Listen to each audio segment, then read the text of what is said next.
Anak, kung ano man yung iniisip mo, huwag mo nang ituloy. Kasalanan sa Diyos ang binabalak mo.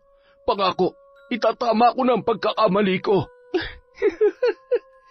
Naririnig niyo po bang mga sinasabi niyo? Bakit yun po bang ginawa niyo hindi malaking kasalanan sa Diyos? Hindi may babalik ng paghingi mo ng tawad ang buhay ni nanay. Kung siya walang nagawa para pagbayarin kayo sa pagtataksil niyo sa kanya, pues akong gagawa ng paraan para magbayad kayo sa mga kasalanan niyo. Aray! Ang sakit! Ang baby natin, Gaspar! Dalhin mo ako sa ospital! Iligtas mo ang baby natin! Alam kong maiintindihan ako ni nanay. Itinuro niya sa akin ang kapangyarihang ito para protektahan ng sarili ko. Pero hindi ko akalain na gagamitin ko ito laban sa inyo. Ikaw ang naturing ang pulis na tumutulong para sa kaayusan ng bayan pero sinira mo ang sarili mong pamilya. Hindi ko kayo mapapatawad. Magdusa kayo! Lumaban ka para sa amin ng anak mo.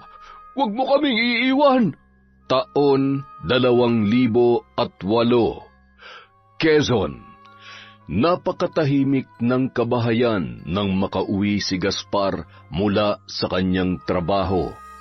Ilang ulit niyang tinawag ang kanyang asawang si Alma at ang anak nitong dalaga na si Bella. Biglang kinutuban ang lalaki na baka tama ang kanyang iniisip. Dali-dali siyang pumanhik at nagtungo sa bakanteng kwarto. Laking gulat niya nang madatnan ang mag-ina na nakaluhod na animoy nagdarasal. Batid ng lalaki na tinuturuan nito ang dalaga ng itim na karunungan. Naputol ang ginagawa ng mag-ina nang magsalita ang haligi ng tahanan.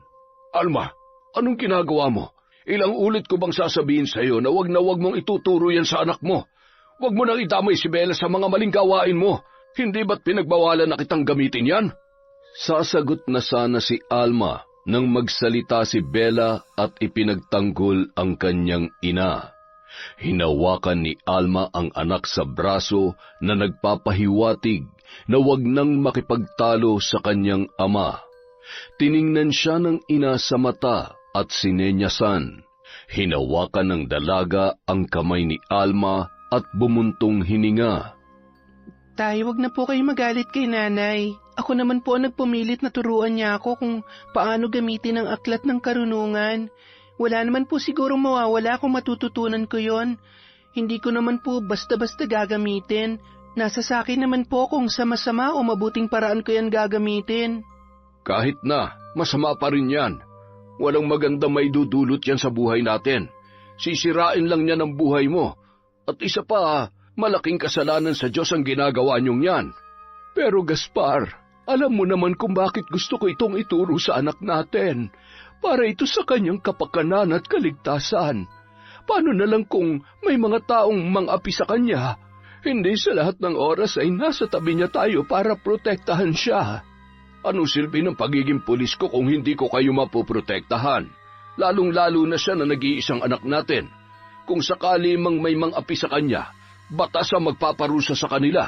Kailanman ay hindi maaaring ipasakamay mo ang hustisya sa mga taong nagkakasala. Basta, alam ko ang nararapat para sa ating anak. At isa pa, hindi ko naman siya pababayaang mapahamak, kaya nga itinuturo ko sa kanya yan. Bukal sa kalooban niya ang pagtanggap ng itim na kapangyarihan. Maaaring nananalaytay sa kanyang dugo ang aming lahi. May bagay na sadyang hindi namin mapipigilan, lalo na't ito ang nakatadhana para sa amin. Bata pa lamang si Bella ay madalas niya nang makita na ginagawa yon ng kanyang ina. Madalas siyang sumisilip sa tuwing si Alma ay nagsasagawa ng orasyon. Dahil sa kuryosidad, hindi na nakatiis si Bella at tinanong ang ina kung ano ang ginagawa nito. At sa paglipas ng panahon, lalo siyang nagkaroon ng interes na matutunan ang pambabarang. Ay nako, bahala na nga kayo mag-ina. Hindi naman kayo magpapatalo sa mga baluktot na katwiran ninyo eh. Basta siguruhin mo lamang, Bella, na hindi mo yan gagamitin sa pansarili mong kapakanan. Tandaan mo na yan ang magpapahamak sa iyo pagdating ng panahon. Walang mabuting maidudulot ang kasamaan. Ewan ko ba sa nanay mong yan? Matagal ko nang pinagsasabihan na itapon na o kaya ay sunugin ang aklat na yan. Ay. Wala nang nagawa pa si Gaspar. Malalim na buntong hininga, sabay na pailing-iling na lamang yon bago isinara ang pinto. Nagkatinginan naman sina Alma at ang kanyang anak na si Bella at napakibit-balikat na lamang. Samantala, nung araw ding yun, nagmamadaling umuwi ng bahay si Justin nang tumawag ang kanyang asawa. Ramdam na ng babae ang paghilab at ang pabugso-bugsong kirot ng tiyan ni Hilda. Nagmamadali namang umuwi si Justin at agad na sinugod sa ospital ang kanyang asawa.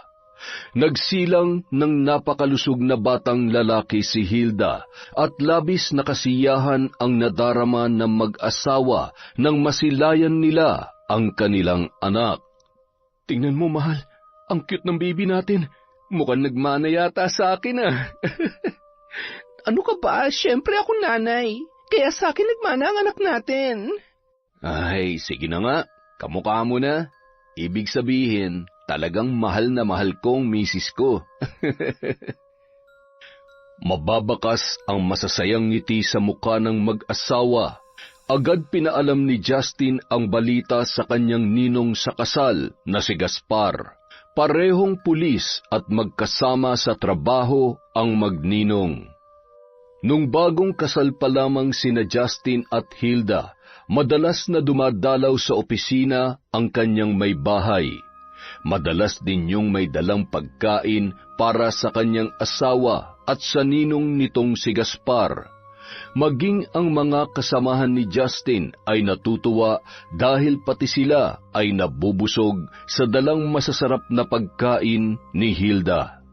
Makalipas ang 3 buwan, isang malungkot na balita ang dala ni Justin. Bakas sa kanyang muka ang lungkot at pananamlay.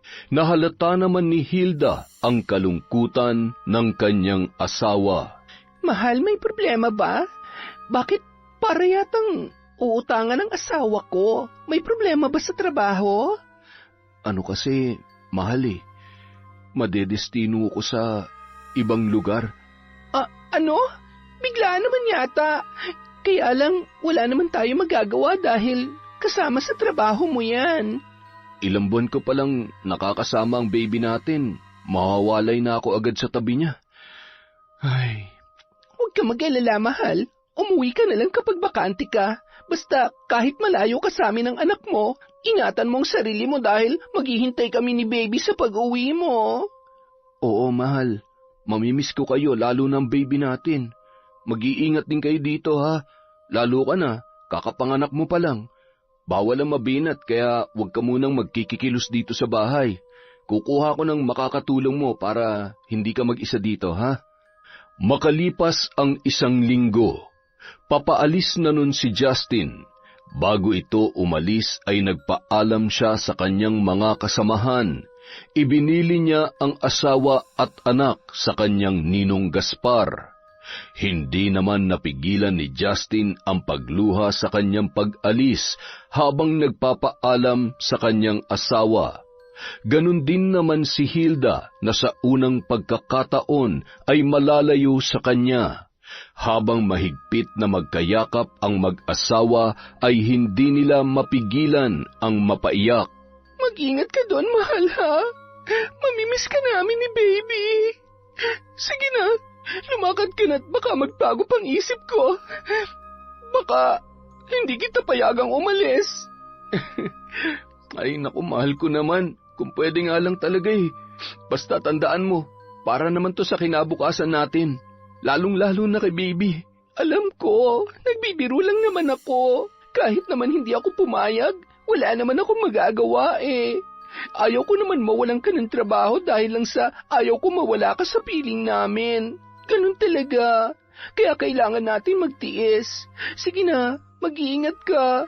I love you. Muling hinagkan ni Justin ang kanyang mag-ina bago tuluyang lumabas ng bahay.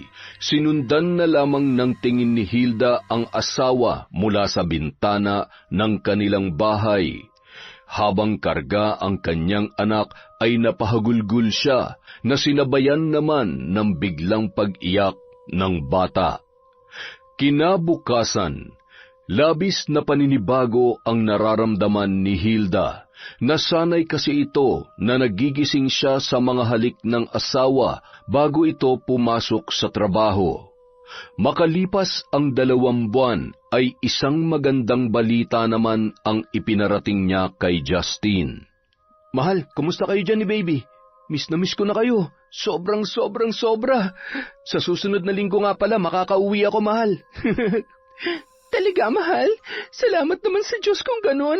Kung alam mo lang kung gaano na kita namimiss at syempre ng anak natin. Basta, mag-iingat ka dyan, ha? Opo, kayo rin, ha? Ikis mo na lang ako sa baby natin, ha? Naging ganoon na ang estado ng relasyon ng dalawa. 1 beses sa 1 buwan kung umuwi ang lalaki. Sa tuwing umuwi ito ay sinusulit nila ang 1 linggong bakasyon. Halos ubusin ni Justin ang oras sa pag-aalaga sa kanyang anak. Tumutulong din siya sa gawaing bahay dahil ayaw niyang magkikilos ang kanyang asawa. Kahit na may katulong sila, hindi inaasa ng dalawa sa katulong ang lahat ng gawaing bahay. Ang bilis naman ng araw. Bukas babalik ka na naman sa trabaho. Ay, kung pwede lang pigilan kong pag-ikot ng oras para matagal-tagal ka naman naming makasama eh. Huwag ka nang malungkot, mahal ko. Isipin mo na lang, sa susunod na araw, paggising mo, andito na naman ako sa tabi nyo. Kung pwede ko nga lang sana kayong isama dun eh. Kaso hindi pwede. Magulo sa lugar na yun. Hayaan mo, mahal. Pag may pagkakataon, makikiusap ako na baka sakaling madestino lang ako sa malapit. Kinagabihan, hindi makatulog si Justin. Pinagmasdan niya na lamang ang kanyang mag-ina hanggang sa dalawin siya ng antok. Magkahalong lungkot at saya ang kanyang nararamdaman noong mga oras na yun. Masaya dahil napakabilis ng panahon, dahil parang kailan lang ang liit-liit pa ng kanilang anak, pero ngayon napakalusog at napakabibo na. Ngunit may lungkot sa kanyang puso dahil hindi niya nasusubaybayan ang paglaki ng kanilang nag-iisang anak. Sana, anak, paglaki mo, maintindihan mo si tatay. Ginagawa ko naman to para sa iyo eh. Lagi mong tatandaan na kahit hindi ko kayo nakakasama araw-araw, mahal na mahal ko kayo. Pag malaki ka na, alagaan mong nanay mo pag wala ako sa tabi niya, ha? Makalipas ang 3 taon, nadestino si Justin sa isang magulong lugar at talamak ang iba't ibang krimen. Hindi niya masabi kay Hilda ang sitwasyon dahil ayaw niyang mag-alala pa ang kanyang asawa. Hindi rin siya basta-basta nakakauwi sa kanyang pamilya. Nangako na lamang ang lalaki na sisikapin niyang umuwi sa 3 kaarawan ng kanyang anak. Isang gabi, bandang 6:00, nakabukas ang pintuan ng bahay ni Hilda. Nakita niya ang anak na lumapit doon at mayroong itinuturo. Para bang may nakikita itong tao. Nilapitan nito ang anak at tinanong, Anak, sino bang nandyan? Biglang kinilabutan ang babae nang paulit-ulit banggitin ng anak ang kanyang ama habang nakaturo ang daliri nito sa may kalayuan. Lalong bumilis ang kabang nararamdaman ng babae nang wala man lang siyang makitang kahit na sinong tao. Niyakap na lamang niya ang kanyang anak at kinarga, sabay isinarado ang pintuan. Ano ka ba naman, anak? Tinatakot mo naman si mama eh. Wala naman si papa. Nasa work siya. Siguro miss na miss mo na siya, no? Ay, huwag ka mag-alala. Malapit na ang kaarawan mo kaya makakasama na ulit natin siya. Napapikit na lamang ng mata si Hilda at nanalangin. Naalala niya ang mga kasabihan ng mga matatanda na kapag nagpapakita daw ang isang tao ay maaaring may masamang nangyari dito. Diyos ko, kayo na pong bahala sa asawa ko. Ilayo niyo po siya sa anumang kapahamakan. Sana walang mangyaring masama sa kanya. Ipinauubaya ko po sa inyo, Ama, ang kaligtasan ng mahal kong asawa. Nakatulog na lamang si Hilda sa sobrang pag-aalala. Sinubukan niyang tawagan ang lalaki, ngunit hindi niya yon makontak. May mga pagkakataon kasi na mahina ang signal sa lugar na yon. Kinabukasan, nagising si Hilda na parang may dumampi sa kanyang noo. Napabalikwasyon at tinawag ang pangalan ng kanyang asawa. Nang imulat niya ang kanyang mga mata, nang makita niya ang figura ng isang lalaki na nakatalikod at papalabas ng kwarto. Justin, mahal, ikaw ba yan? Akala ko... Hindi na natapos pa ni Hilda ang sasabihin nang wala man lang kahit isang salita na binigkas ang lalaki at bigla na lamang naglaho yun sa kanyang paningin. Nagtataka ang babae dahil hindi niya inaasahan na uuwi ng mga oras na yon ang kanyang asawa. Dahil napag-usapan nila na sa darating pang kaarawan ng kanilang anak, uuwi si Justin. Bumangon at nagmamadaling lumabas si Hilda at siniguro kung may ibang taong pumasok sa loob ng kanilang bahay o namamalikmata lamang siya. Nang mapansin naman ng katulong nila na parang may hinahanap ang babae, nagtaka yun. Aling Letty, nakita niyo po ba si Justin? Ma'am, bakit? Umuwi po ba siya kagabi? Di ba po nasa trabaho pa po si Sir? Ay, kanina kasi naramdaman ko hinalikan niya ako tapos nakita ko siyang lumabas ng kwarto. Biglang nagtaasan ang mga balahibo ni Aling Letty sa mga sinabing yun ni Hilda. Imposible naman po. Baka namamalikmata o nananaginip lamang kayo. Sa katunayan po nakalak pa ang pinto, ma'am. Hindi ko pa nga po nabubuksan eh. Pagkagising ko, diretso na ako dito sa kusina kaya imposibleng. Kaya nga eh. Ewan ko ba? Kinakabahan tuloy ako na hindi ko may paliwanag. Siguro dahil hindi ko man lamang siya nakausap kahapon. Wala na naman sigurong signal doon. Hala, ma'am, hindi kaya may masamang ibig sabihin yon? Sana nga'y nananaginip lamang po kayo. Ay, Diyos ko, huwag naman sana. Para humapanatag kayo, baka may pwede po kayong tawagan na kasamahan o kakilala na nakakaalam ng lagay nila doon. Kinuha ni Hilda ang kanyang cellphone at sinubukan muling tawagan si Justin. Ngunit hindi niya pa rin yon makontak. Nagmamadali namang umakyat si Aling Letty nang marinig na umiiyak ang bata habang paulit-ulit na tinatawag ang kanyang ama. Mas lalong tumindi ang kilabot at pag-aalalang nararamdaman ni Hilda nung mga sandaling yun. Natulala na lamang ang babae habang nakatitig sa kanyang cellphone. Nagulat ito nang biglang may tumawag na hindi pamilyar na numero at nanginginig ang kamay na sinagot yon. Hello? Kayo po ba si Mrs. Hilda Rivera? Opo, ako nga po. Sino po sila? Ako po si SPO1 Agustin, isa sa mga kasama ni Justin Rivera. Mrs., huwag po sana kayong mabibigla sa ibabalita ko tungkol sa asawa niyo. Pabilis ng pabilis ang kabog ng dibdib ni Hilda sa kanyang mga narinig.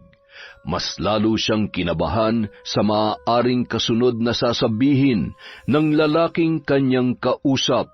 Hello? Mrs., nandyan pa po ba kayo? Opo, nandito pa ako.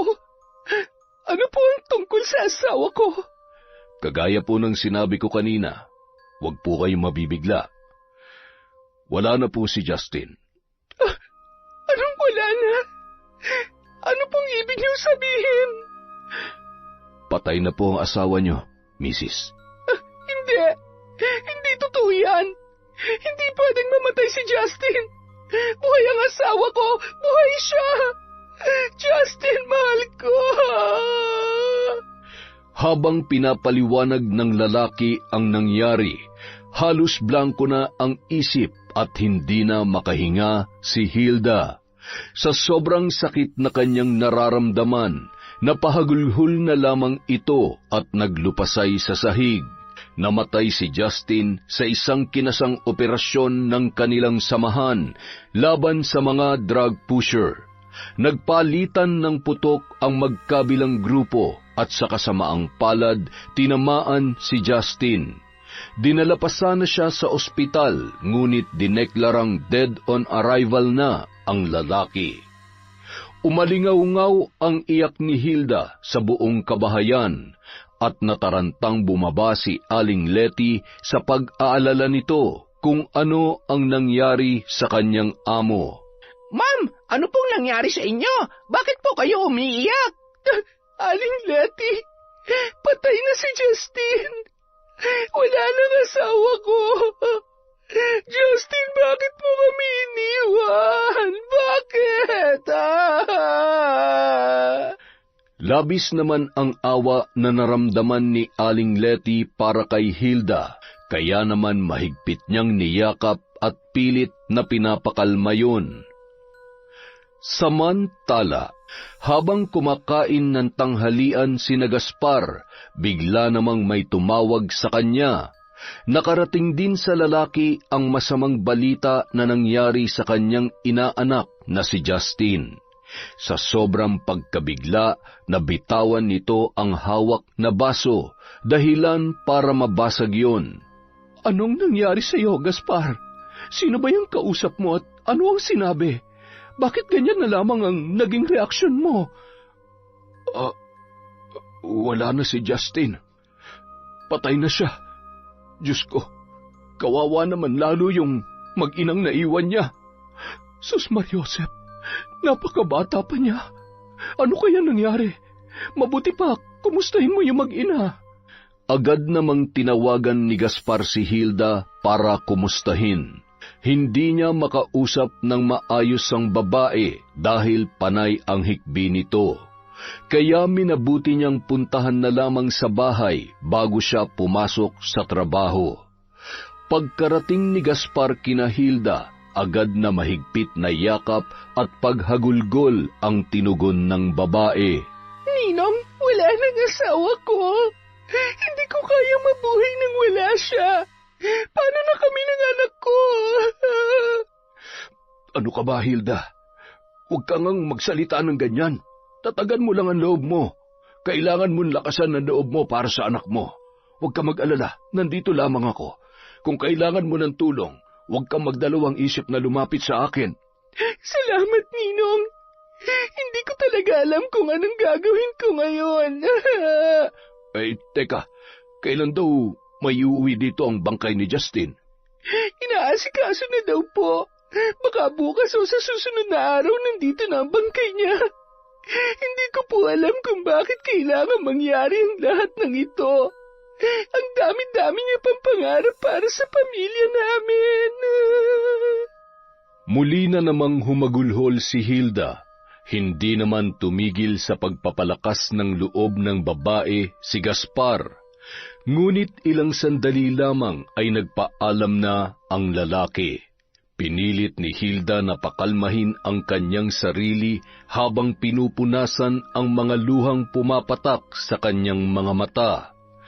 Ngunit sa pag-alis ng kanyang ninong ay muli na naman itong napahagulhol.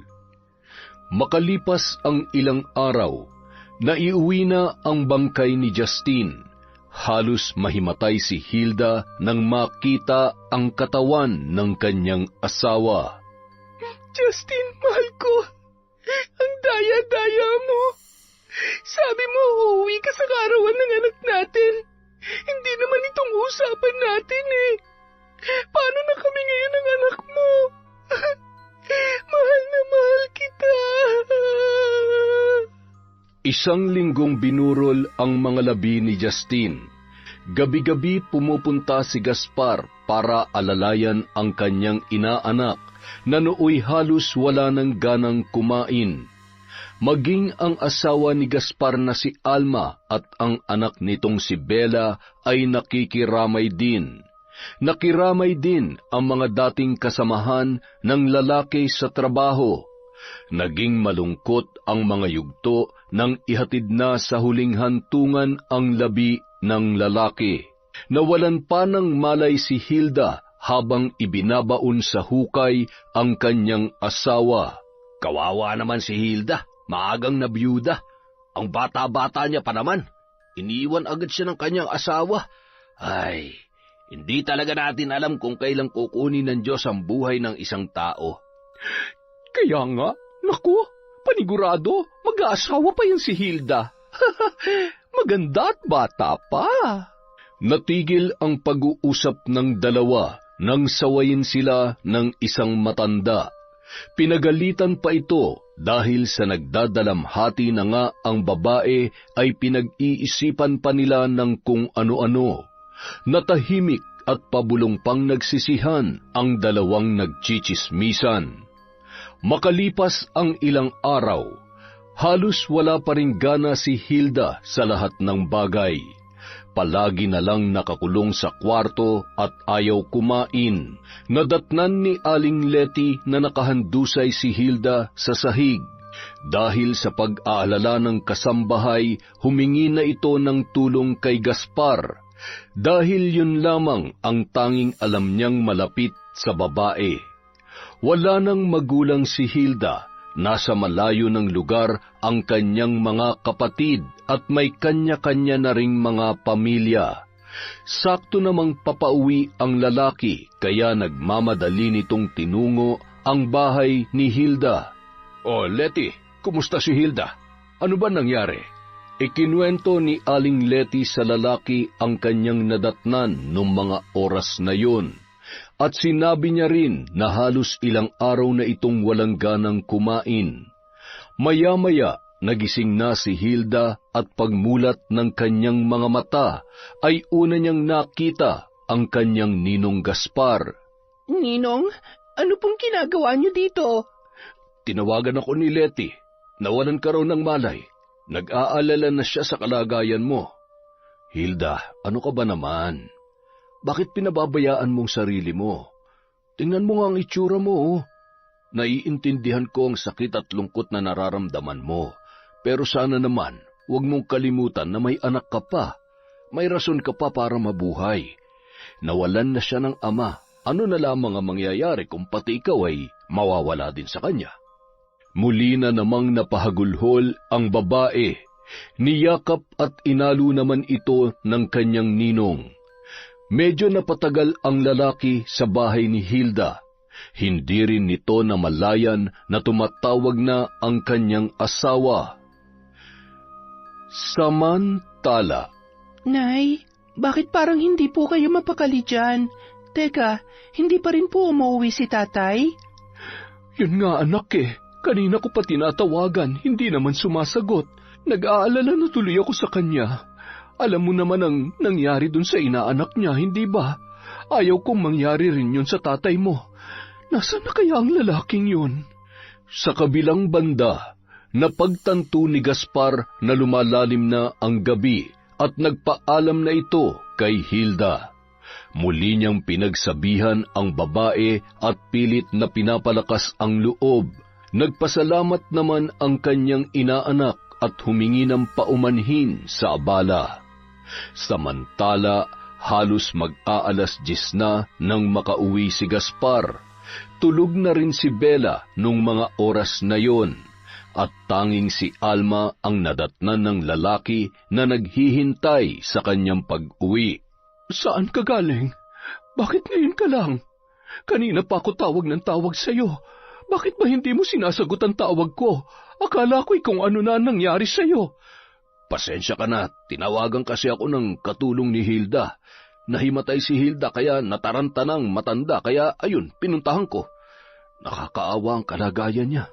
Hanggang sa ngayon ay hindi niya pa rin matanggap ang pagkamatay ni Justin."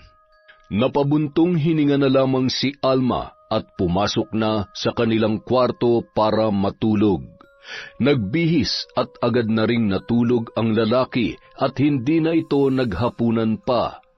Nawalan na siya ng ganang kumain dahil sa pag-aalala sa kanyang inaanak. Makalipas ang ilang araw, napapadalas ang pagdalaw ni Gaspar sa bahay ni Hilda para kumustahin ang mag-ina, hanggang sa naging dahilan na yon ng pagtatalo ng mag-asawang Gaspar at Alma. Ginabi ka na naman. Napapadalas na yata yung pag-uwi mo ng gabi Pwede ba, Alma, pagod ako? Gusto ko na magpahinga. Wala na akong oras para sa pagbubunganga mo. Ano ba namang ikinagagalit mo? Andito na ako. Anumang oras ako umuwi, ang mahalaga, uuwi pa rin ako. Sa edad nating ito nagagawa mo pa rin talagang magselos. Walang oras ang pagbubunganga. Talaga ba? Pero kay Hilda naglalaan ka ng oras para puntahan at alagaan mo mag-ina? Akala mo ba hindi ko alam? Gaspar? Sabihin mo nga sa akin, may relasyon na ba kayo? Kilabutan ka nga sa pinagsasasabi mo, Alma. Alam mo naman kung anong pinagdadaanan ng bata. Parang anak ko na mag-asawang yon. Kailangan ng karamay ng tao. Kung ikaw nasa sitwasyon niya, siguro maiintindihan mo kung bakit ko to ginagawa. Lintik na yan. Ilang buwan na ba nakalipas? Hindi niya pa ba matanggap ang pagkawala ng asawa niya? Bakit? Wala bang pwedeng ibang dumamay sa kanya? Ikaw talaga? O baka naman paraan niya lang yun para mapalapit ka sa kanya? O baka naman ikaw tong kating-kati na pumunta doon? Ay, nako, heto na naman tayo. Ilang ulit ko bang sasabihin sa'yo na walang namamagitan sa amin ni Hilda? Ang dumi ng isip mo. Sa edad ko bang to papatulan pa ako nun? Kung wala ka ng matinong sasabihin, itiko mo na lang yung bibig mo. Matutulog na ako. Ay, nagising si Bella na nooy mahimbing na ang pagkakatulog. Dinig na dinig niya ang pagtatalo ng kanyang mga magulang. Nay, Tay, nag-aaway po ba kayo? Hindi, anak. May hindi lang kami mapagkasunduan ng tatay mo. Sige na, bumalik ka na sa kwarto mo. Laging pinagtatakpan ni Alma ang kanilang pagtatalo. Ayaw na ayaw niyang malaman ng anak na nag-aaway sila ng kanyang asawa. Pero batid ni Bella na nagsisinungaling ang kanyang ina dahil sa nakikita niya sa reaksyon at kilos ng kanyang mga magulang. Simula ng araw na yun, napapadalas na ang pag-aaway ng dalawa, dahilan para mas lalong umuwi ng gabi si Gaspar para makaiwas sa pagbubunganga ni Alma. Makalipas ang 1 taon, unti-unti na ring natatanggap ni Hilda ang pagkawala ng asawang si Justin. Muli nang nanumbalik sa dating sigla ang babae. Gayunpaman, naging madalas pa rin ang pagpunta ni Gaspar para bisitahin ang mag-ina. Natutuwa akong makita ulit yung mga ngiti mo. Sabi ko naman sa iyo pasasaan ba't makakalimot ka rin? Maraming dahilan para mabuhay. Andyan ang anak mo. Ibuhos mong pagmamahal mo sa kanya. Maraming salamat po, Ninong. Malaki po ang naitulong niyo sa akin. Hindi ko po alam kung paano babangon ulit kung wala po kayo. Sabihin niyo po kay Ninang salamat din at hinahayaan niya kayong tulungan kami ng anak ko. Hindi alam ni Hilda na ang ginagawang pagtulong sa kanya ni Gaspar ay isa sa mga dahilan kung bakit madalas mag-away ang mag-asawa. Hanggang isang araw, napuno na ang lalaki sa walang tigil na pagbubunganga ng kanyang asawang si Alma. Umalis yon ng bahay at pumunta kay Hilda. Ninong, bakit po kayo biglang napadalaw? May problema po ba? Bakit po ganyan ang itsura niyo? Pinapasok ni Hilda ang lalaki at ipinaghanda ng maiinom. Doon na rin nagsimulang magkwento si Gaspar. Ngunit hindi nito binanggit na si Hilda ang isa sa mga dahilan kung bakit sila nag-aaway ng kanyang asawa. Nang mahimasmasan si Gaspar ay nagpaalam na rin ito sa babae. Pasensya ka na, Hilda, kung naistorbo pa kita. Gusto ko lang maglabas ng sama ng loob Kung hindi ako umalis kanina, siguradong hindi matatapos ang pag-aaway namin. Ano ba kayo, Ninong? Wala po yon. Kung noon ako may problema at dinamayan niyo po ako, ngayon ako naman ang dadamay sa inyo kapag may problema kayo. Kaya wag po kayo mag-alala. Ayos lang po sa akin. Kaya kahit anong oras po, welcome na welcome kayo dito sa bahay. Nang sandaling makauwi si Gaspar ay tulog na ang kanyang asawa. Ngunit kung inaakala niyang makakaligtas siya sa pagbubunganga ni Alma ay nagkamali siya dahil pagkagising nito ay muli na naman silang nagtalo. Saan ka pumunta kagabi? Pumunta ka na naman ba dun sa babae mo? Ano ba, Alma, ang aga-aga? Hindi ka ba napapagod? Paulit-ulit na lang at wala na sa lugar yung pagseselos mo. Natigilan si Alma nang makitang naalimpungatan ang anak nilang si Bella at pinuntahan sa kwarto ang mag-asawa. Nagpaalam na lamang si Gaspar sa kanyang anak na papasok na sa trabaho at nagmamadaling nag-asikaso. Hindi po ba kayo mag-aalmusal, Tay? Hindi na, anak. Malilate na ako. Sa presinto na lamang ako kakain. Nagtaka ang dalaga dahil nung mga oras na yon ay napakaaga pa para malate ang kanyang ama sa trabaho. Batid ni Bella na nagkatampuhan na naman ang kanyang mga magulang. Nay, nag-away na naman po ba kayo ni Tatay? Ay, ewan ko ba dun sa tatay mo? Huwag mo na lamang pansinin. Kumain na nga lamang tayo. Sa paglipas ng mga araw, lalong naging mas malapit at naging malalim ang pagkakaunawaan ni Gaspar at Hilda. Palagi namang inaasikaso ng babae tuwing pumupunta doon ang kanyang ninong. Masayang nakikipaglaro ang lalaki sa anak ni Hilda.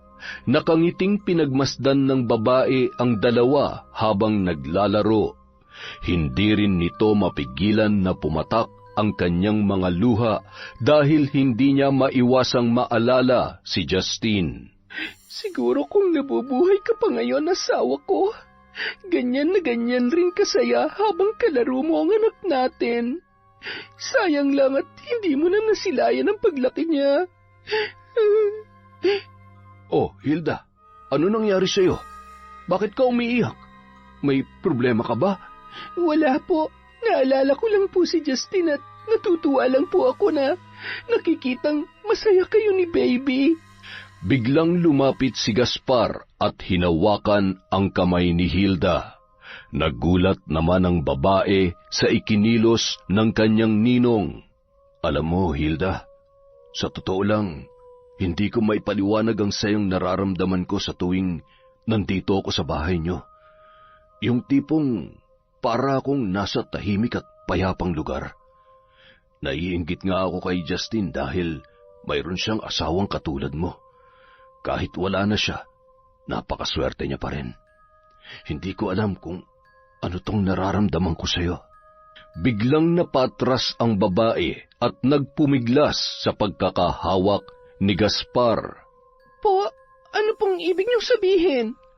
Muling hinawakan ni Gaspar ang mga kamay ng babae at hindi na nagdalawang isip na sabihin ang kanyang nararamdaman para kay Hilda.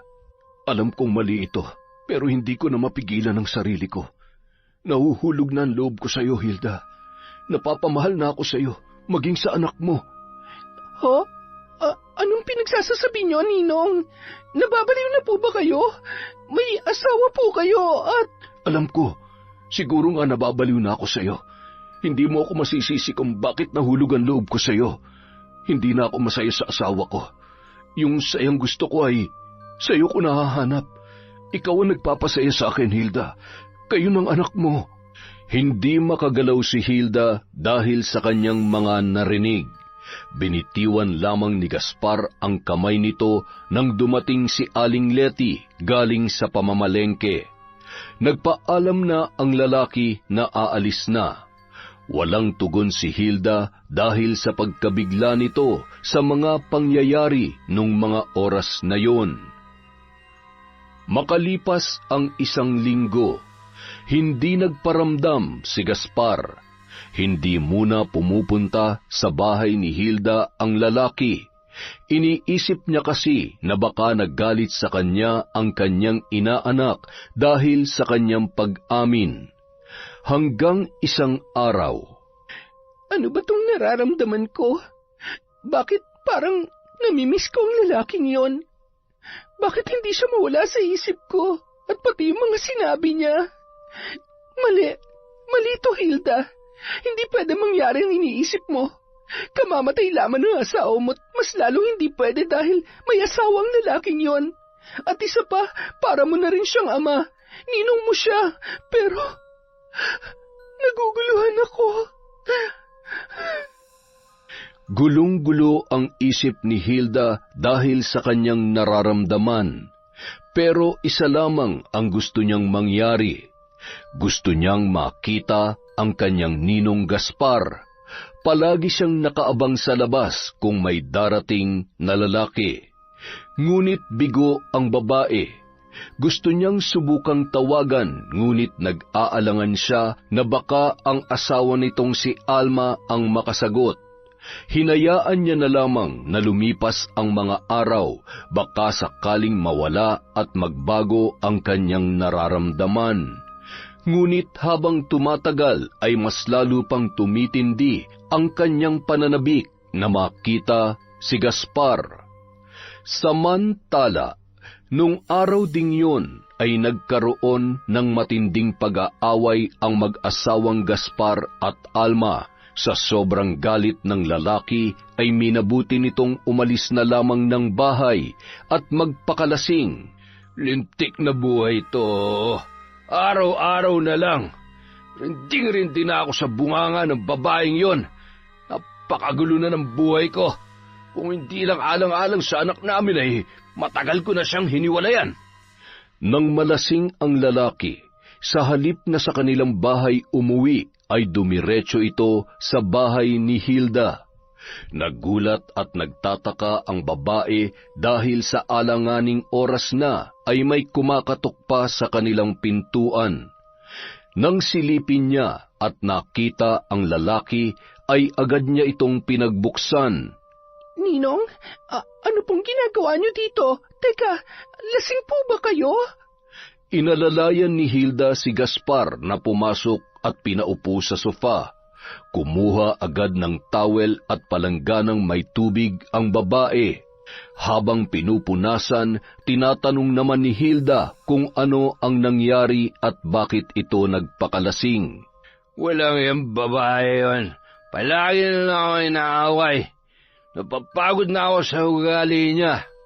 May kung anong tuwa ang naramdaman ni Hilda nang muli niyang makita si Gaspar. Pagkatapos niyang punasan ng lalaki ay pinagpalit niya yon ng damit. Pinasuot niya ang damit ng kanyang yumaong asawa na nooy nililigpit niya nung mga oras na yon. Biglang bumilis ang tibok ng kanyang puso nang pagtingin niya sa lalaki ay mukha ng kanyang asawa ang kanyang nakikita. Napakaganda ng mga ngiti mo. Alam mo, Hilda, napakaswerte ni Justin. At magiging maswerte ang lalaking muli mong mamahalin. Mabait at... Hindi na napigilan pa ng babae ang bugso ng kanyang damdamin at sinabayan niya na rin ang mainit na halik na pinakawalan ni Gaspar. Hanggang sa ang mapusok na halik ay nauwi sa hindi inaasahang pangyayari. Sakto namang nung araw na yon ay umuwi si Aling Letty kaya walang nakakaalam sa namagitan sa kanilang dalawa ng gabing yon. Nagising na lamang ang dalawa na magkayakap at wala ng mga damit. Patawad, Hilda. Hindi ko sinasadya. Nadala lang ako ng aking kalasingan. Patawarin mo sana ako.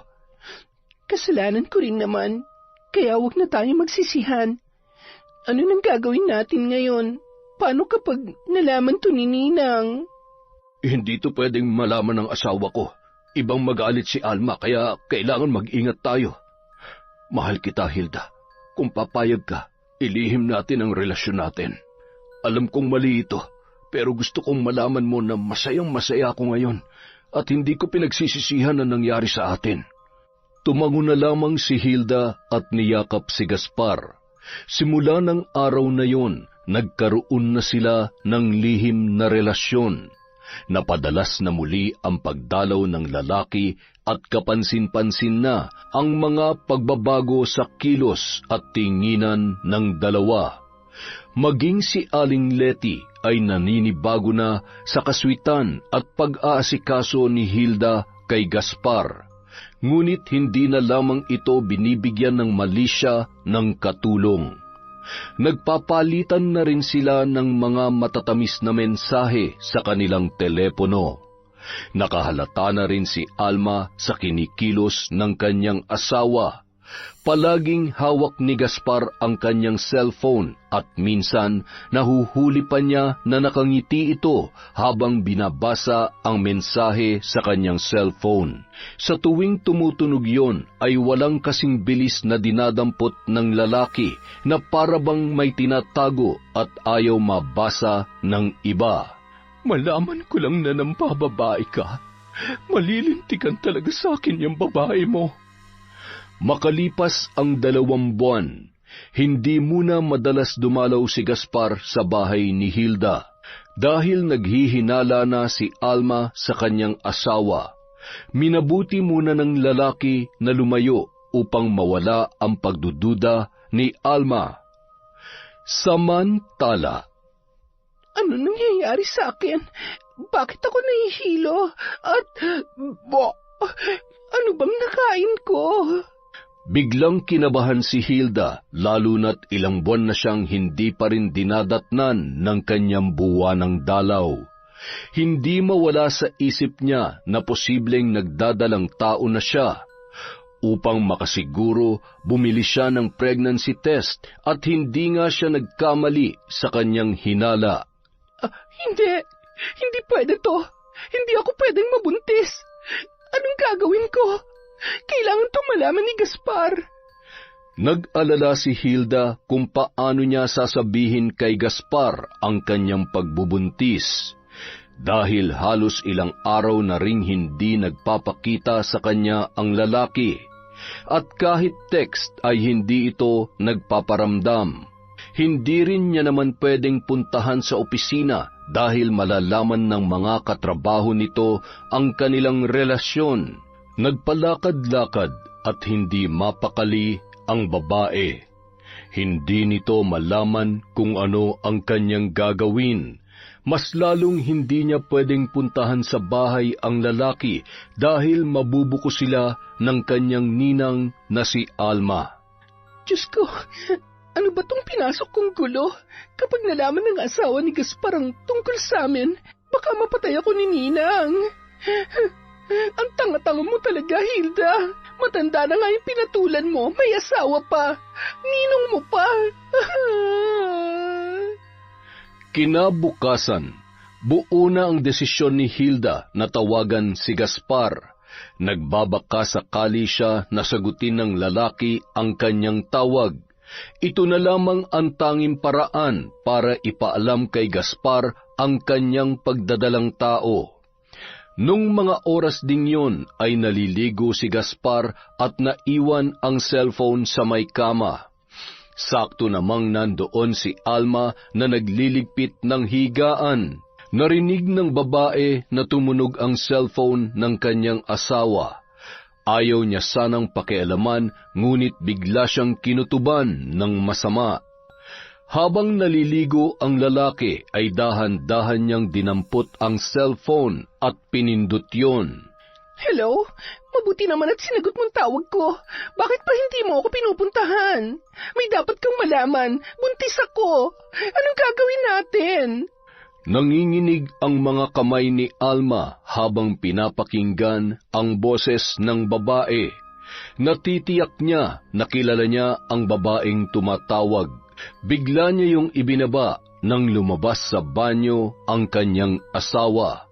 Bakit mo pinakikialaman ang cellphone ko? Akin na yan. Hayop ka! Sinasabi ko na nga ba, may babae ka! Walang hiya ka talaga! Ano bang pinagsasasabi mo? Magsisinungaling ka pa? Tumawag lang naman ang kabit mo para sabihin na nagdadalang tao siya. Hayop ka, binuntis mo pa talaga. Sa dinami-daming babae, si Hilda pa talaga. Inaanak mo pa sa kasal ang inanakan mo. Ang bababoy ninyo. Dinig na dinig ni Hilda sa kabilang linya ang pagtatalo ng mag-asawa. Labis na takot at gulong-gulo ang utak ng babae. Malaking pagsisisi ang kanyang nararamdaman. Patawarin mo ko, Alma. Oo, nagkaroon kami ng relasyon ni Hilda, pero tinigil ko na dahil alam kong mali. Nadala lang ako nung mga panahon na ang gulo-gulo ng buhay natin. Hindi mo ako masisisi kung sa mga panahong yun ay nahanap ko ang kapayapaan sa piling niya. Palagi mo na lang akong inaaway ng walang dahilan kasi. Patawarin mo ko kung nagkasala ako. Hindi pa rin yun sapat na dahilan para pagtaksilan mo ko. At nagbunga pa talaga ang mga kahayupan ninyo. Napakasama mo.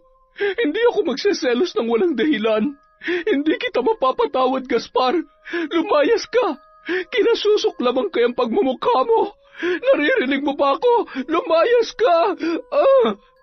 Nung mga oras na yon, sakto namang kaaalis lamang ni Bella ng bahay, kaya hindi nasaksihan ng dalaga ang mga tagpong yun.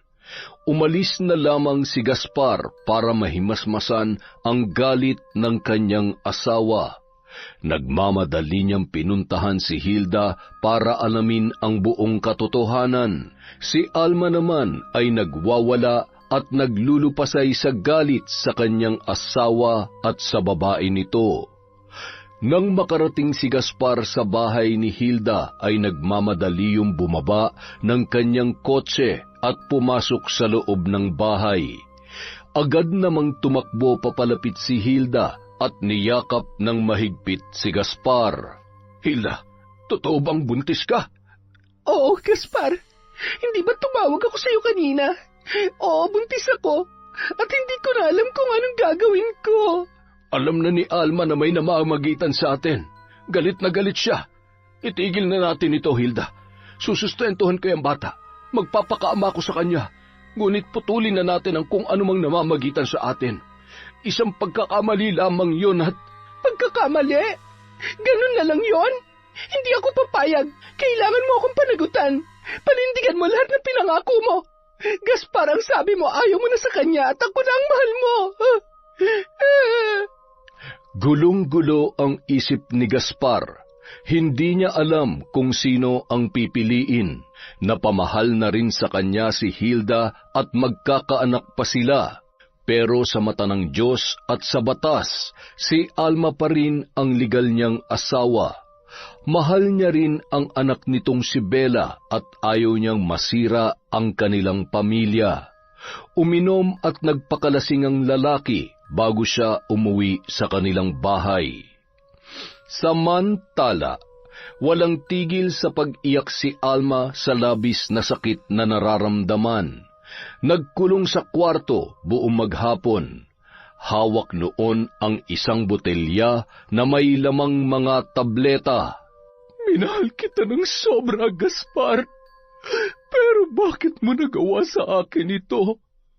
Alam kong marami akong pagkukulang sa iyo, pero hindi yun sapat na dahilan para pagtaksilan mo ako. Ayoko na. Pagod na ako. Walang pagdadalawang isip na nilunok niya lahat ng gamot na laman ng botelyang yon. Makalipas ang 3 oras, nagpasyang umuwi si Gaspar sa bahay nang bigla siyang kinabahan. Pagpasok sa kwarto ay nakita niya ang nakahandusay na asawa na bumubula ang bibig at wala ng buhay. Ha? Alma, asawa ko. Bakit mo ginawa to? Patawarin mo ako. Patawarin mo ako sa mga kasalanan ko, Alma. Patawad! Nung mga oras na yon, kararating din lamang ni Bella at mula sa baba ay dinig na dinig niya ang pagpalahaw ng kanyang ama mula sa pangalawang palapag ng kanilang bahay. Dali-dali itong pumanhik sa itaas kung saan nagmumula ang ingay. Nanlaki ang mga mata ng dalaga at napatakip ng bibig nang makita na nakahandusay ang ina sa sahig habang yakap-yakap yon ng kanyang ama. Tay, ano pong nangyayari? Ano pong nangyari sa nanay ko? Nay, gumising ka! Nay, imulat mo mga mata mo! Kausapin mo ako! Nanay ko! Bakit niya ginawa to? Anong ginawa mo sa kanya, Tay? Bakit siya nagpakamatay? Bakit? Sa takot na kamuhian si Gaspar ng kanyang anak na si Bella, mas pinili niyang wag sabihin ang dahilan kung bakit nagawang magpakamatay ni Alma. Hindi ko alam, anak. Nadatnan ko na lang siya na wala ng buhay. Hindi ko alam kung ano man ang mabigat na problemang kanyang dinadala. Patawarin mo ko, anak. Hindi ko naprotektahan ng nanay mo. Nung mga sandaling yon, magulo ang utak at hindi niya alam kung dapat niya bang paniwalaan ang sinasabi ng kanyang ama, lalo na't minsan niya nang nakitang umiiyak ang kanyang ina at nararamdaman niya na may problema ang mga yon na hindi sinasabi sa kanya. Makalipas ang 1 linggo, nailibing na ang bangkay ni Alma. Nang malaman ni Hilda ang nangyari sa babae, magkahalong tuwa at lungkot ang kanyang naramdaman. Lungkot dahil hindi niya naman ginusto na umabot sa ganoon. Tuwa dahil wala na siyang kahati sa buhay ni Gaspar. Patawad, Ninang, pero ikaw na mismong gumawa ng paraan para masolo ko si Ninong. Mas pinili mo maging mahina kaysa lumaban. Samantala, habang nililigpit ni Bella ang mga gamit ng kanyang yumaong ina, nakita niya ang nakaipit na sulat sa damit nito. Bumuhos ang luha ng dalaga habang binabasa ang sulat na yun. Doon niya nalaman ang dahilan kung bakit nagpakamatay ang kanyang pinakamamahal na ina na si Alma.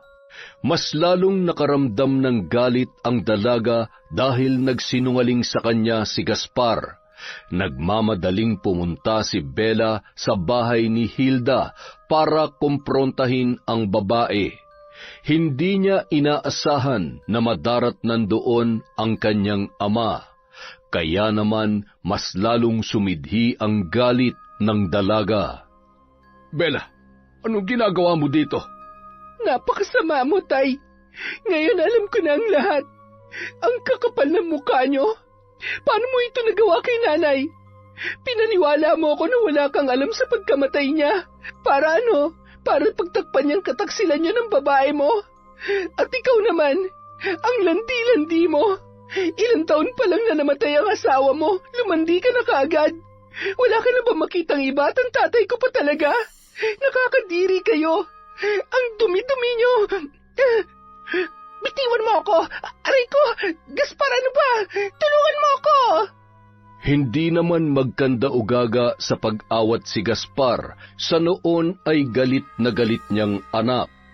Bella, tama na. Maawa ka sa ate Hilda mo. Buntis siya. Baka mapano ang bata sa sinapupunan niya. Talagang masasaktan kang babae ka. Kulang pa yan sa sakit na binigay mo sa nanay ko.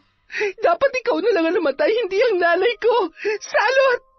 Natigil lamang ang pananakit ni Bella kay Hilda nang tuluyan na itong naawat ni Gaspar. Halos manginig ang buong kalamnan ng dalaga sa sobrang galit na nararamdaman. Bella, anak, patawarin mo ang tatay. Hindi ko sinasadya na masaktan ang nanay mo. Nagsisisi ako sa ginawa ko. Sana'y mapatawad mo ko, pati na ang ate Hilda mo. Itong tandaan nyo. Magbabayad kayo sa kasalanan nyo kay nanay. Hindi ko kayo mapapatawad. Lalong-lalo ka na, Tay. At ikaw babae ka. Humanda ka sa akin. Hindi pa tayo tapos. Babalikan kita. Biglang kinilabutan si Gaspar sa mga tinuran ng anak niyang si Bella. Batid nito ang nais gawin ng dalaga. Papaalis na sana si Bella nang hinabol siya ng kanyang tatay para kausapin. Anak, kung ano man yung iniisip mo, huwag mo nang ituloy. Kasalanan sa Diyos ang binabalak mo. Pangako, itatama ako ng mga pagkakamali ko. Naririnig niyo po bang sinasabi niyo? Bakit yung ginawa niyo hindi ba malaking kasalanan yun sa Diyos? Hindi may babalik ng paghingi niyo ng tawad ang buhay ni nanay. Kung siya walang nagawa para pagbayarin kayo sa pagtataksil niyo sa kanya, pues ako ang gagawa ng paraan para magbayad kayo sa mga kasalanan niyo. Sabay tumalikod na si Bella at naglakad papaalis sa bahay ni Hilda. Nagpasya si Gaspar na wag na munang umuwi para bantayan si Hilda at ang magiging anak nito. Nang sumama ang pakiramdam ni Hilda na noon ay nagdadrama lamang para hindi iwanan ni Gaspar. Kinagabihan, hindi natulog si Bella. Inantay ng dalaga na sumapit ang hating gabi. Kinuha niya ang isang kahon kung saan nakalagay ang mga kagamitan ng kanyang ina sa pambabarang.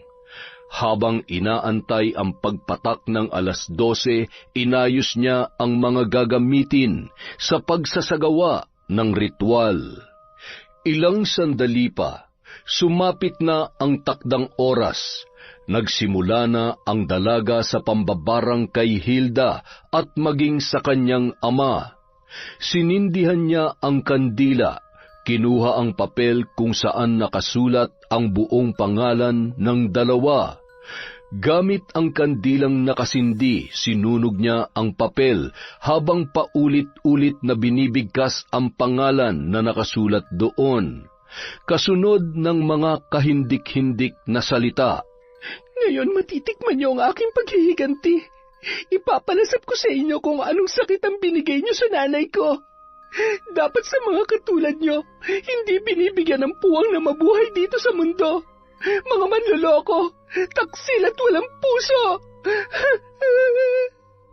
Patuloy sa pag-usal ng mga salita si Bella hanggang sa maupos na ang kandila. Pagkatapos ay nilagay ng dalaga ang abo ng nasunog na papel sa isang lalagyan. Kasabay ng natunaw na kandila ay nilagay niya rin ang napakaraming dinikdik na sili bilang tanda kung gaano kaanghang ang siling nilagay niya, ay ganoon din ang galit na nararamdaman ng kanyang puso. Nang makumpleto niya na ang sangkap, nilagay niya ito sa pulang tela. Nagtungo ang dalaga sa likod na bahagi ng kanilang bahay para ilibing sa lupa ang nasabing tela. Ngayon natapos ko na ang orasyon. Magpakasaya na kayo sa nalalabing araw niyo sa mundong ito.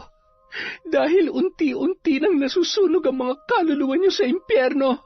Kasing lalim ng sumpang mga binitawan ko ang hukay na naghihintay sa inyo. Samantala, bandang 3:00 na ng madaling araw, bigla na lang sumigaw si Hilda sa sobrang sakit ng kanyang tiyan. Napabalikwas si Gaspar nang magulat sa pagsigaw ng babae. Maging ang katulong nitong si Letty ay nagising din. Hilda, ano nangyari sa'yo? Diyos ko, may dugo na umaagos sa mga binti mo. Aray, ang sakit! Ang baby natin, Gaspar! Dalhin mo ako sa ospital! Iligtas mo ang baby natin! Nagmamadaling dinala ni Gaspar sa ospital si Hilda. Mabuti na lamang agad na naagapan at hindi nawala ang baby. Ang buong akala ng lalaki ay dahil lang yon sa nangyari kahapon. Hindi rin nagtagal, nakalabas din kaagad ng ospital ang babae. Kinagabihan, muli na namang sumakit ang tiyan ni Hilda. Halos mamilipit ito dahil sa kanyang nararamdaman. Gayon din si Gaspar, hindi niya maunawaan kung ano ang nangyayari sa kanya. Parang pinapaso ang kanyang buong katawan dahil sa sobrang init.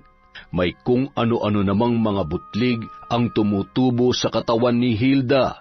Nagsusuka ito ng malapot na likido at napakalansa ng amoy. Ano nangyayari sa akin? Tulong! Gaspar, tulungan mo ako! Teka, bakit? Si Bella. Binabarang tayo ni Bella. Ano? Barang? Ano bang pinagsasasabi mo? Pumunta na tayo sa ospital. Hindi ko na kaya. Ang sakit. Sa kabilang banda, walang tigil sa pag-usal ng orasyon si Bella. Umaalingaw-ngaw sa buong silid ang kahindik-hindik na halakhak ng dalaga. Para na itong sinapian ng malakas at masamang espiritu. Nanlilisik ang kanyang mga mata sa sobrang galit at walang tigil na paghalakhak. Ganyan nga. Lasapin niyo ang sakit. Nagsisimula pa lamang ako. Kulang pa yan sa pasakit na pinaramdam niyo kay nanay. Samantala, patindi ng patindi ang pananakit ng tiyan ni Hilda. Halos hindi na ito makalakad dahil sa sobrang sakit. Wala pa ring pagbabago sa kalagayan ni Hilda at Gaspar. Isa lang ang makakatulong sa atin para mawala ang sumpa. Kailangan nating magpatingin sa albularyo. Hindi tayo matutulungan ng kahit na sino pa mang doktor. Si Aling Letty naman ang tumulong sa kanila upang maghanap ng mahusay na albularyo. Nakiusap siya na kung pwede ay sumama na lamang ito sa bahay dahil sa kalagayan ng mga biktima. Hindi naman nag-alinlangan ang matanda at agad na sumama sa babae para doon isagawa ang gamutan. Nang makarating sa bahay, inuna munang gamutin ng albularyo si Hilda dahil mukhang malubha ang kanyang kalagayan. Malaki ang kasalanan ninyo sa taong gumawa nito sa inyo. Sinubukan nyo na bang humingi ng tawad sa kanya? Nararamdaman ko, lalo na sa iyo, Gaspar, na malapit sa iyo ang nasa likod ng pagdurusa ninyo. Masyado siyang malakas ngayon dahil sa galit at puot na bumabalot sa kanyang puso. Hayaan ninyo, gagawin kong lahat ng aking makakaya para mawala ang sumpa o maibsan man lamang ang nararamdaman ninyo. Taimtim na nagdasal ang manggagamot gamit ang isang medalyon. Gumuhit ng pakrus ang matanda sa noo ni Hilda, sabay hinipan ng 3 beses. Ilang sandali lang ay biglang nakaramdam ng lakas ang babae at nawala ang kanyang pananakit ng tiyan. Maging ang mga butlig na tumubo sa kanyang katawan ay unti-unti na ring nawawala. Ganoon din ang ginawa ng matanda kay Gaspar. Nawala rin ang init at iba pang nararamdaman ng lalaki. Pansamantala lamang ang kaginhawahang mararamdaman ninyo ngayon, ngunit babalik at babalik ang sumpa sa inyong mga katawan hanggat hindi kayo humihingi ng kapatawaran. Kasabay ng paghupa ng galit ay ang kawalang bisa ng sumpa. Mabuti na lamang at malakas ang kapit ng bata sa sinapupunan mo, dahil kung nagkataon, nawala na ang bata sa tiyan mo. Ilang buwan ang lumipas, hindi pa rin nawawala ang sumpa kay Hilda, maging kay Gaspar, ngunit mas malala ang sinapit ng babae. Unti-unti na ring lumalaki ang tiyan ni Hilda at hirap na siyang kumilos. Kung titingnan ang kanyang tiyan ay hindi karaniwan ang laki noon at kakaiba ang itsura sa natural na nagdadalang tao. Nakaratay lamang siya sa higaan habang pinagbubuntis ang anak nila ni Gaspar. Pabalik-balik din sa kanilang bahay ang matandang albularyo para sa paggagamot sa babae. Para na rin masiguro ang kaligtasan ng ipinagbubuntis nito. Doon na rin naninirahan si Gaspar para mabantayan ng mabuti ang kanyang bagong kinakasama at ang magiging anak nito. Isang araw, hindi nagdalawang isip si Gaspar na puntahan ng anak kahit na ipagtabuyan pa ito ng dalaga. Anong ginagawa niyo dito? Di ba mas pinili niyo ang babaeng yon? Doon na kayo sa kanya. Huwag na kayong babalik dito. Anak, hindi ko sila pinipili. Mas kailangan lang talaga nila ako. Pareho ko kayong mahal. Bella, anak, nakikiusap ako. Alam kong ikaw ang gumagawa nito sa amin. Itigil mo na ang pambabarang mo. Patawarin mo na kami ng Ate Hilda mo. Kung nabubuhay ang nanay mo, tiyak na hindi niya ito gugustuhin. Alam kong maiintindihan ako ni nanay. Itinuro niya sa akin ang kapangyarihang ito para protektahan ang sarili ko, pero hindi ko akalain na gagamitin ko ito laban sa inyo. Ikaw na naturingang pulis na tumutulong para sa kaayusan ng bayan, pero sarili mong pamilya sinira mo. Hindi ko kayo mapapatawad. Magdusa kayo. Kapag nagpumilit pa kayo, pwede namang ipaalam ko sa lahat ang katotohanan para mawalan na kayo ng trabaho. Ako na lang ang parusahan mo. Huwag mo nang idamay ang Ate Hilda mo, lalo na magiging kapatid mo. Maawa ka sa kanila. Handa kong pagbayaran ang mga kasalanan ko. Huwag mong hayaan na lamunin ng galit ang puso mo, anak. Alam ko nasasaktan ka lang. Alam kong may natitira ka pang awa dyan sa puso mo. Umaasa ako na balang araw, mapapatawad mo pa rin ako. Mahal na mahal kita, anak. Tumalikod at pumasok na lamang ng kwarto si Bella at wala nang kahit ano pang sinabi. Umalis na bigo si Gaspar sa kanyang paghingi ng tawad sa anak. Sukdulan ang galit na nararamdaman ng dalaga. Napahagulhol pa yun habang yakap ang larawan ng kanyang nanay Alma. Nay, miss na miss ko na po kayo. Huwag po kayo mag-alala. Hindi ako titigil hanggat hindi nagbabayad ang mga taong nagkasala sa inyo. Ipaghihiganti kita, Nay. Samantala, patuloy na lumalaban ang anak ni Hilda sa kanyang sinapupunan. Kahit hinang-hina na ang babae at nanlalambot na ang kanyang katawan, nagkasugat-sugat na rin ang likod ng babae dahil palagi na lang itong nakahiga. Halos hindi na nito maigalaw ang kanyang katawan. Sa tulong ng pinapainom na mga halamang gamot ng albularyo, malakas ang sanggol sa sinapupunan ni Hilda. Isang tunay na anghel ang anak mo, Hilda. Dahil isang himala na sa kabila ng iyong kalagayan, nananatiling malusog at lumalaban ang bata. Kaya huwag kang mawalan ng pag-asa. Kagaya ng anak mo, lumaban ka para sa kanya. Magtiwala ka sa Poong lumikha. May awa siya at ang lahat ng pinagdadaanan niyo ngayon ay mayroong hangganan. Sana lamang ay natuto na kayo sa mga pagkakamali ninyong nagawa na naging ugat ng lahat ng mga kamalasan at pasakit sa inyong buhay. Sumapit na ang araw ng panganganak ni Hilda. Ipinahanda ng matanda kay Gaspar ang mga gagamitin. Kahit na medyo hirap kumilos ang lalaki, ay ginawa niya ang utos ng matandang albularyo na may kaalaman din sa pagpapaanak. Makalipas ang ilang oras, isang iyak ng sanggol ang umalingaw-ngaw sa buong kabahayan.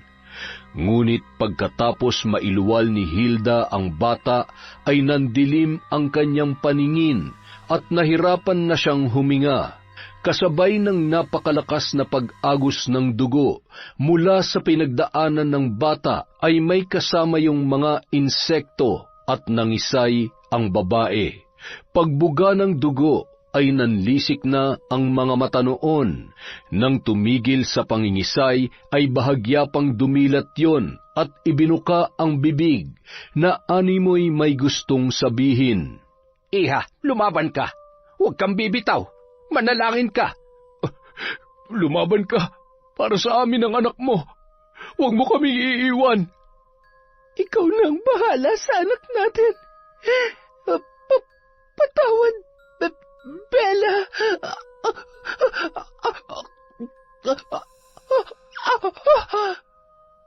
Hindi mapigilan ni Gaspar na humagulgol dahil sa sinapit ni Hilda. Nagpupumalahaw na yakap-yakap ang babae. Tama na, Gaspar. Pagpahingahin mo na si Hilda. Saksi ako sa paghihirap na dinanas niya. Kaya ito na siguro ang mas makabubuti. Tuluyan na siyang nakawala sa pagdurusa niya. Ikaw na lang ang magpalakas para sa anak mo. Magpakatatag ka. Malalampasan mo rin ang lahat ng ito. Kinagabihan, mahimbing na natutulog si Bella nang bigla siyang dalawin ng isang nakakakilabot na panaginip. Nakita niya ang nakakaawang itsura ni Hilda na pilit na humihingi ng tawad. Napasigaw ang dalaga nang makita niyang unti-unting naaagnas ang katawan ng babae at naglaho na parang bula. Nagising siya na naliligo ng pawis ang buo niyang katawan. Anong klaseng panaginip yon? Binabagabag na ba ako ng aking konsensya? Hindi. Tama lang yun sa kanya. Buhay ng nanay ko ang kinuha nila, kaya buhay rin ang kapalit. Hindi na makatulog si Bella nung mga oras na yun. Hindi mawaglit sa kanyang isip ang masamang panaginip. Inabot na siya ng umaga pero hindi na siya dinalaw pa ng antok. Hanggang sa napabalikwas na lamang siya sa higaan nang marinig ang tinig ng isang lalaki at agad siyang lumabas ng kwarto. Tay? Bella, anak, wala na ang ate Hilda mo. Patay na siya. Sana maging masaya ka dahil nagtagumpay ka sa paghihiganti mo. Anak, itigil mo na ito. Bawiin mo na ang sumpang binigay mo sa akin. Paano na kayong mga anak ko kung pati ako'y mawawala sa inyo? Hayaan mong bumawi ako sa iyo, anak. Patawarin mo na ang tatay. Pinagsisisihan ko ng lahat ng mga ginawa ko. Alam kong hindi ko na maibabalik pa at maitatama ang lahat. Alang-alang sa kapatid mo, pakiusap. Patawarin mo na si tatay. Mangilid-ngilid ang luha ni Bella dahil sa kanyang mga narinig. Lalo na nang malaman niya ang pagkamatay ni Hilda. Ang buong akala niya ay magiging masaya siya kapag namatay na ang babae, pero bakit parang iba ang kanyang nararamdaman? Salungat sa sinasabi ng kanyang isip ang nararamdaman ng kanyang puso, at lalo lamang siyang nakonsensya nang nanikluhod na ang kanyang ama at nagpumalahaw yon. Hindi nagtagal, tuluyan niya nang binawi ang sumpa na ibinigay niya sa kanyang ama. Hindi pa man niya tuluyang napapatawad yon, pero binigyan niya na ng pagkakataon na bumawi sa kanila. Naawa rin kasi siya sa dalawang bata na naiwan ni Hilda, kahit pa naaalala niya ang mga nangyari sa tuwing nakikita niya ang mga yon. Maraming salamat, anak. Naniniwala ako na mayroon pa rin kabutihan dyan sa puso mo, kaya hindi ako nawala ng pag-asa na darating ang araw na ito. Anak, alam kong hindi mo pa ako tuluyang napapatawad, pero hindi porket binawi ko na ang sumpa ay pinatawad ko na kayo. Hindi ko lang makalimutan na tatay ko pa rin kayo. Andito pa rin sa puso ko ang sakit na ginawa ninyo. Hindi yun basta-basta mabubura kahit ano pang gawin ninyo. Alam ko, anak, hindi madaling patawarin ang nagawa ko. Pero maraming salamat at binigyan mo ko ng pagkakataon na bumawi sa iyo. Handa ako maghintay na dumating ang araw na tuluyan mo na akong mapatawad. Muling bumalik sa bahay si Gaspar, kasama ang anak nila ni Hilda at maging ang panganay na anak na babae. Pantay-pantay ang pagtrato nito sa kanyang mga anak, lalong-lalo na kay Bella, na patuloy pa rin siya na bumabawi dito. Isinama rin ng lalaki si Aling Letty bilang tagapagbantay ng mga bata. Saksi ang ginang sa lahat na nangyari sa kanilang buhay at naiintindihan noon kung saan nagmumula ang galit na nararamdaman ni Bella. Makalipas ang ilang linggo, muli na ring bumalik sa trabaho si Gaspar para matustusan ang mga pangangailangan ng kanyang mga anak. Kumalat din ang balita sa kanyang trabaho tungkol sa nangyari sa kanya. Hindi ito naging dahilan para siya ay matanggal dahil wala namang nagrereklamo laban sa kanya. Diyos ko, maraming salamat po at unti-unti nang bumabalik sa normal ang buhay namin. Patawarin niyo rin po ako sa mga kasalanan ko. Isang araw, habang nasa trabaho si Gaspar, naiwan sa kanilang katulong ang mga bata, habang si Bella ay nagpapahinga sa sala dahil masama ang kanyang pakiramdam. Uminit ang ulo nito dahil sa patakbo-takbo habang naglalaro ang panganay na anak ni Hilda. Hoy bata, pwede tumigil ka? Ang gulo-gulo mo. Hindi mo ba nakikitang nagpapahinga ako? Nakakainis. Ginawa ng bahay ang puna ng bahay na to. Aling Letty, patigilin mo nga ang batang yan, kundi masasaktan ko yan. Palaging mainit ang ulo ni Bella sa mga anak ni Hilda. Tuwing umaalis ang kanyang ama, ay doon niya lamang binubuhos ang pagkainis sa mga bata.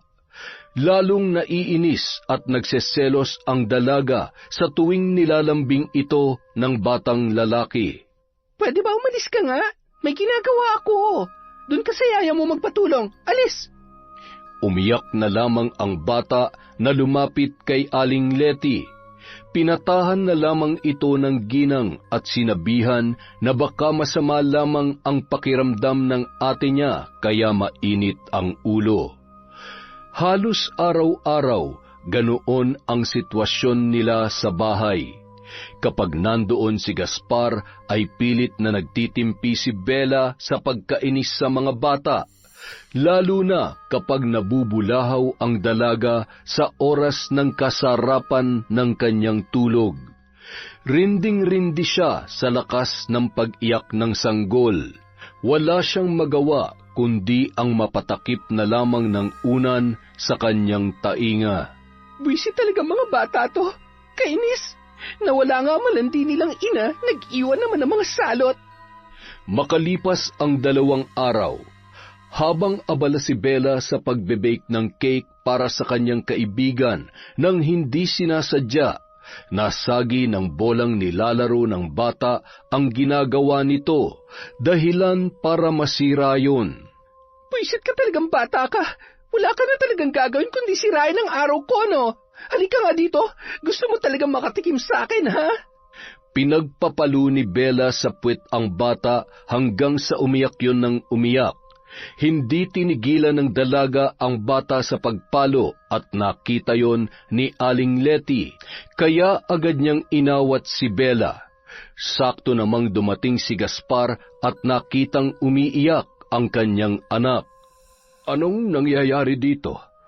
Yung batang yan, malaking salot sa buhay ko. Simula nang dumating yan sa bahay na to, puro na lamang gulong ginagawa. Tingnan niyo kung anong ginawa ng batang yan, sira ng cake na ginagawa ko. Anak, alam mo naman na bata pa siya. Hindi niya pa alam ang ginagawa niya. Pagpasensyahan mo na lang. Pagsabihan mo, huwag mo sasaktan. Yan, kaya lumalaki ang ulo dahil palagi niyo na lang kinukonsinte. Malamang paglaki katulad ng iba dyan, hindi alam kung anong tama at mali. Ay! Napabuntong hininga na lamang si Gaspar sa inasal ng kanyang panganay na anak. Ibang-iba na ang dalaga simula nang mamatay ang kanyang ina. Ramdam pa rin niya ang galit sa puso nito at hindi niya naman masisiyon dahil sa napakalaking pagkakamali na kanyang nagawa. Ano pa kaya ang pwede kong gawin para mapatawad na ako ng anak ko? Kailan kaya babalik ang dating Bella? Sana dumating pa ang araw na magbago pa ang lahat.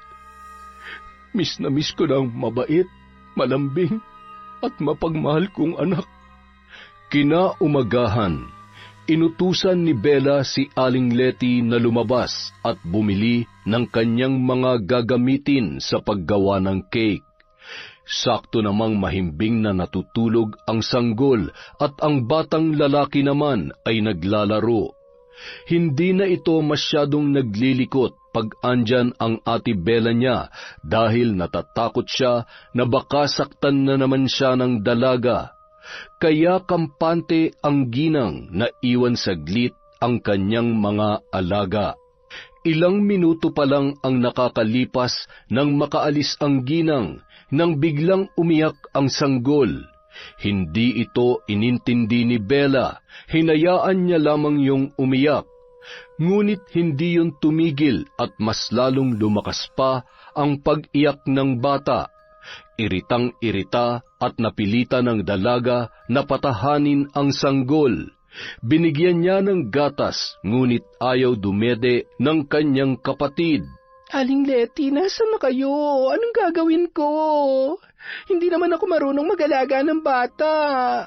Aling Letty, dumating ka na, please. Ay, ano ba kasing gusto mo? Natataranta na si Bella dahil halos mamutla na ang sanggol sa kakaiyak. Sinubukan niyang buhatin ang bata. May kung anong naramdaman ang dalaga nang biglang tumigil sa pag-iyak ang sanggol.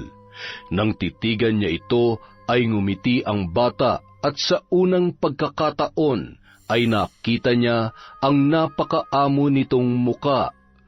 Parang may kumirot sa puso ng dalaga. Hindi niya maipaliwanag ang kanyang nararamdaman nung mga oras na yun.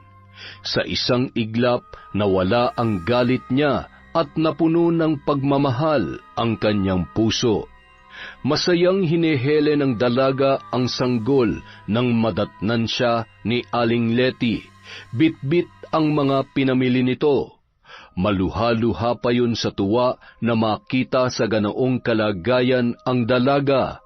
Nagmamadali niyang nilapag ang mga pinamili sa lamesa at naghugas ng kamay at kinuha ang bata kay Bella. Aling Letty, iyak siya ng iyak kanina kaya kinarga ko. Tapos, alam niyo ba, bigla siyang tumahan, tapos ngumiti sa akin. Alam niyo po, kamukha ko siya ng baby ako. Huwag ka nang iiyak ha, hindi pa tuloy ako natatapos sa ginagawa ko. Ikaw kasi Ay, ang cute-cute mo naman. Iha, mas maganda ka kapag ngumingiti. Alam mo, mas magaan ang buhay kapag pinalaya mo ang sarili mo sa lungkot at galit. Nasaktan lang po ako. Ay, sinusubukan ko naman po. Susubukan ko po ulit, Aling Letty. Aling Letty, pwede ko po ba kayong yakapin? Namimiss ko po kasi si nanay. Ay nako, kahit ako'y medyo pawis, sige kung maiibsan niyang bigat, lungkot o kung anumang nararamdaman mo, sige. Sandali lang, ilalagay ko muna suko na itong kapatid mo. Oh, ayan, halika na, yakapin mo na ako hanggat gusto mo. Salamat po, pwede ko rin po ba kayong tawaging nanay? Kung okay lang po. Ikaw na bata ka, kung ano-ano yung pinag-iisip mo, siya kung diyan ka magiging masaya. Sige, simula ngayon, pwedeng-pwede mo kung tawaging Nanay Letty, salamat po. Kinahapunan, nadatnan ni Gaspar na masayang nakikipaglaro si Bella sa dalawang anak ni Hilda. Totoo ba itong nakikita ko? Nananaginip lamang ako. Bella! Huwag po kayo mag-alala. Totoo po lahat na nakikita ninyo.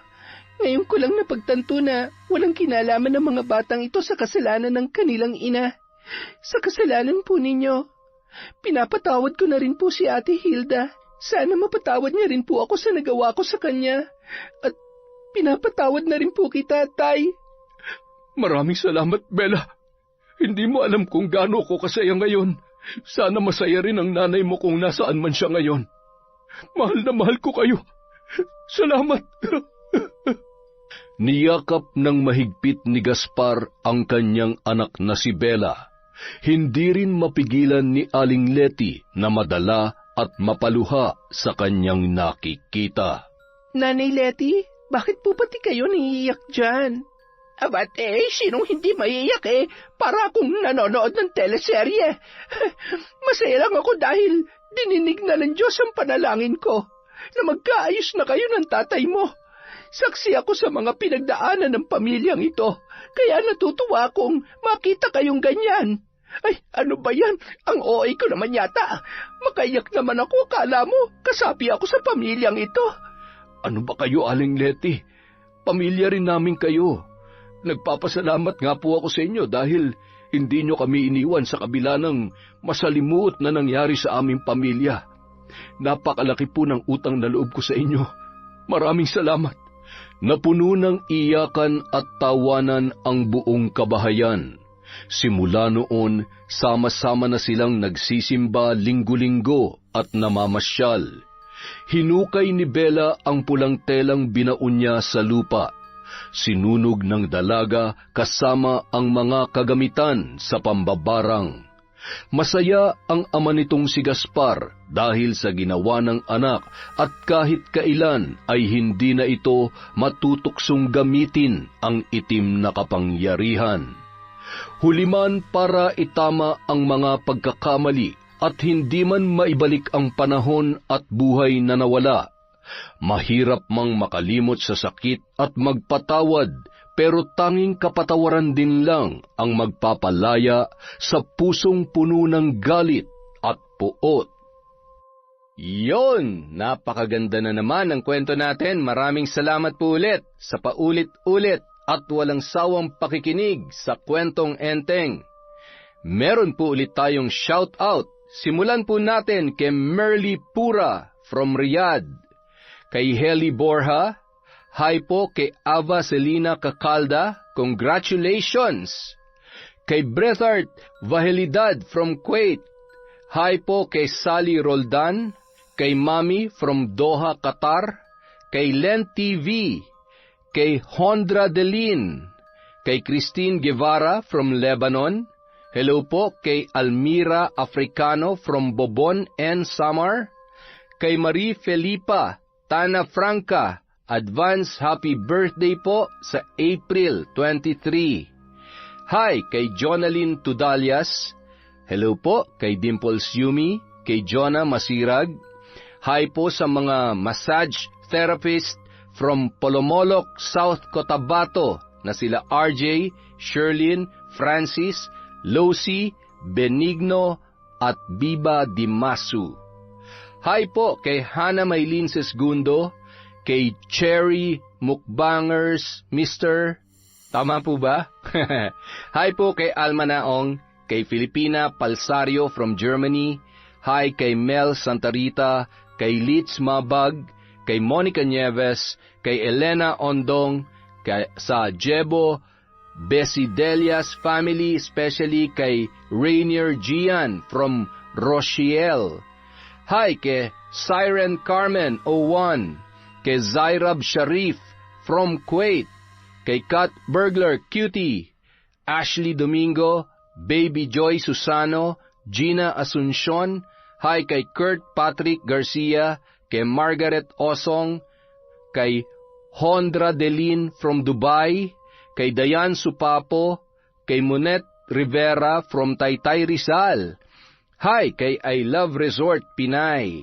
Hello po kay Maribel Santiago, kay Chander de Guzman, kay Jonalyn Mix Vlog, kay Miss Maura, shout out kay Rosa May from Saudi, kay Gloria or Gloray Ramos from Saipan. Hello kay Sam Escobar, kay Jenna Manila, Michelle Esperon. Hello din po kay Chris Alcantara, kay Geraldine De Leon from Liho, Batangas, kay Amy Rosales from Qatar. Hi po kay Vicky Yabut, kay Archel Talyan from Camiguin. Shout out kay Bengski from Dubai, kay Rekeli Hasegawa from Japan, kay Peter Paul Hinampas from Rachel Ignacio. Hi po sa Galedo family from Laguna. Hi kay Lori Bobes, Ryan Alba, Ate Risa Kahayag from Elidia Bobes. Hi sa Cervantes family at kay Mama Ali Cervantes na bagong Yanggao from Maranilla Cervantes at syempre kay Lynette Reparado. Maraming salamat po sa pagsuporta sa Kwentong Enteng. Mag-iingat po tayong lahat and stay healthy, everyone. Maraming salamat ulit from Kwentong Enteng.